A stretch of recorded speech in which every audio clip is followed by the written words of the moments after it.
Sabi mo, kung kailangan na ang hagdanan, nandyan na, nakaready na.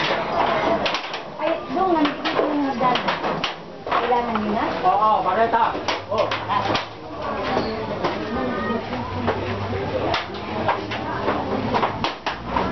Hirap tuloy. Dati inuna kasi sa taas.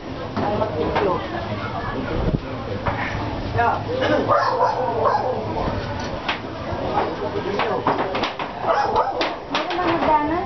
Bakit ba yung hindi ba pwede iwan na? Ay, hindi ba pwedeng ano? Kasi at least, Hindi po, kasi lahat po kasi, di ba? Ang usapan. ano naging tanggal na lang.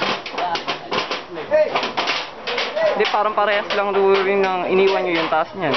Ganun lang din yun. Hindi, wala nang problema. Ano pa? Dadaanan na. Kasi may bubo. Maayos natin yung ano.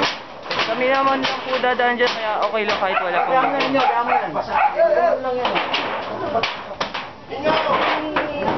Kahit may bubo. Order na eh. Teka. Inyo, kapit na ka mo. Hindi ko kung ano eh, ate ko eh. Kapit lang ha, tulong ko rin. Saglit muna. Saglit. Stop muna. Stop. Oo, sige. Sandali. Kasi okay na yun. Kasi mahirap mag-hotel doon. Hindi na sila nagkalaw. Hindi po, kasi yung problema sa kanila, kasi yan lang po una yan eh. May balkonahe dyan. Nakakadaan pa kami kaya hindi pa namin pinansin. Tsaka pulis siya. Ngayon, sinaraduhan na lahat. Nakaraan na yun. Ito na nga. Ayun nga, kasi pag iniwan nyo pa yan, ganun pa rin yun. Hindi na yan pwede. Kasi daanan. Hindi pa payag. Lahat yan talaga. Ayaw kumain ni ate. Sige. Sige. Sige, pisahan nyo na.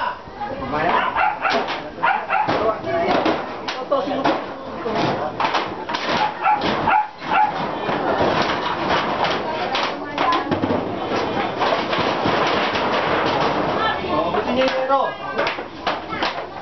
Baka mo sumayad sa kuryente ha.